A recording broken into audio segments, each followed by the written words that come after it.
Viewers, welcome back to the Personal Injury Law Show. Because of the significance of the topic we're discussing tonight, we're going to give the mailbag a miss, and we've got Maria D'Amato. Maria, can I give you... I've got a situation. One of my sons was struggling with English. No comprehension whatsoever. I referred him on to yourself. What did you do with him? This was a Year 12 student who was approaching his end-of-year exam, and he basically gave me copies of essays he had written in class, and he felt that he was confident, felt that he didn't need to do any revision because he was being scored quite high, and I actually needed to peg that back because there were issues in how he structured his work. There were issues in his understanding of the actual text and using, relevant evidence to support his ideas. So we only had a 6-day period to work in, and I basically said, this is dependent on you and what is it that you want to achieve. What is your goal and how badly do you want it? And he said, I really want it. I really want to get into uni. So we had one-on-one sessions where I explained structure, gave him examples, and for 6 days he went away and wrote 4 essays a day. And by that final day, he pretty much... Goals. Yeah, he was doing a great job, and he called me after the exam, and he walked out of it feeling on top of the world. He felt so comfortable and confident. And viewers, on that note, he scored sensationally in English. Now, that raises another interesting issue. Mowbray College has failed. Let's go to this clip, and then I want to talk about that and the law in Australia. Students and parents were devastated by today's news. It's madness. This is head in the sand stuff. You can't just wipe a school off the map. Administrators have been called in with the school more than $18 million in debt, most of that to the National Australia Bank, which has withdrawn its support. I mean, the issue here at the moment is that the government really need to step in with some funding. But the state government has knocked back requests for a $4 million rescue package. They can spend up to $500 million on schools in Indonesia, but nothing for our own country, our own kids. Alice, what did you get out of that? Look, Tony, this is really tragic. I personally really feel for the students who are in Year 11 and Year 12 at this school. Look, there's any number of reasons why it hasn't worked out. It's appalling how much debt they're in. I think it's just disgraceful. I think it's disgraceful that the National Australia Bank want nothing to do with giving this school some leniency. No one seems to be worried about the poor teachers and students who are severely affected by the falling out. And I just think it's terrible, really. Well, Maria, my gut feeling is, and it's all gut feeling, there must have been some sort of misappropriation or fraud involved here. Depending on what you read in the papers, and this is all we really do have to go by, I think there are a number of factors at play, and obviously the financial messiness that the school found itself in was really untenable for them to continue. Well, they had a lot of unpaid fees. Well, I think it amounted to a figure of $2.4 million outstanding, which is a lot of money. Which is quite a lot of money. It's liquidity for the school to function. But just to interject with what Alice said, absolutely, I think it's a very unfortunate and distressing situation, particularly for those Year 12 students. But thankfully, they were able to undertake their mid-year examinations at the school.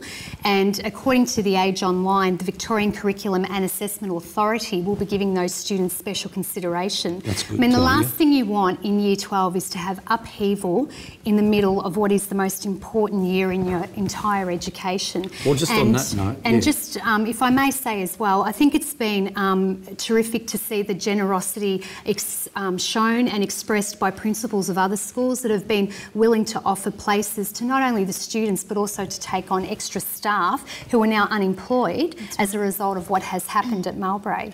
And just on that note, Alice, can you take us to where the law is at in Australia at the moment? Yes, I can, Tony. And just to leave us with Mowbray before I move on to the case law that's in this area, one of the ladies on the Channel 7 News clip says at one point, I can't believe we're pouring lots of money into schools in other countries, but we can't save our own school.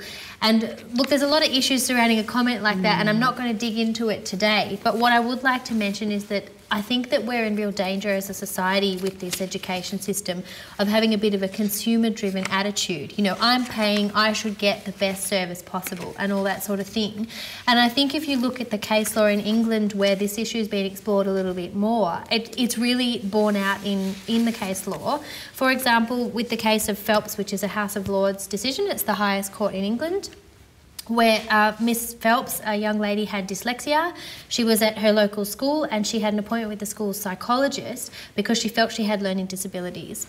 The psychologist conducted a few tests on her. It's not specified in the case what those were, but the psychologist essentially said, well, there's no problem, it's all normal, she's fine. The young lady went on to complete her education and then had significant difficulty getting a job and then staying employed because of her problems with literacy and also numeracy. She went back to pursue the school to say that, well, you failed to diagnose my dyslexia and then look after me. Well, she won her case, Alice. She certainly did. The court found that the school was vicariously liable for the psychologist's muck-up. That's right. That's right. Basically, what the House of Lords found was that after this lady, she went to the High Court in England first and the court supported her case and she won. She then went to the Court of Appeal where the Court of Appeal said, no, it's not the school's fault, these things happen. And then she went on to the House of Lords who supported her case in the end. And they found that she could pinpoint a specific point of negligence or a specific error on part of the school's staff, which brought it back to the school because a psychologist was an employee of the school. That's right. Let me give you another example. Maria, there's a lawyer, and I don't want to mention names, who sued a private school, a reputable private school, 3 kids at school, spent $450,000 to educate them, and they're all thick. They haven't achieved much. In terms of academic achievement, zilch. Didn't go on to higher learning. He blames it on the school. Now, there's all these issues we've discussed. Feedback from the student, feedback from the school, what was the parent's involvement? Do you think he should win the case against the school to get his fees back? It is a private school, not public. Okay, perhaps if we could go back to the adjective you used in thick, and I don't particularly know that that's the way I would describe it, but because what I want to say is that no, not everybody is academically capable. I think that when you're dealing with students and when you're dealing with people, everyone is an individual and everyone is unique and everyone has their strengths and weaknesses. Now, obviously they weren't performing at an academic level, and I think that there needs to come a point as well where, you know, this wouldn't have happened at year 12. This would have been something progressing from primary into middle school right up into the senior years. And I think there comes a point where if parents are actively involved and they can pick up on these, and simultaneously if teachers are as well, then I think there needs to be discussions, and I think there really needs to be some realistic expectations in terms of not just effort, as we discussed with Geelong Grammar, but also in terms of what those students are actually capable of achieving academically. And on that note, I want to finish off by saying Justice Kirby said to a student once and recently, if you want to be a lawyer, a human rights lawyer, you've got to not only have the passion for it, but you've got to actually work for it. So you just don't do something for the sake of doing it. You've got to actually dig in there and do it. So that's right. And Tony, the courts have clearly shown us that at the end of the day, it can't be just a general failure on part of the school. You've got to show a specific problem. Alice, thank you for coming on board. Maria, I want to thank you for coming and sharing your insight into the education system. And viewers, thanks for watching. Stay tuned and stay safe.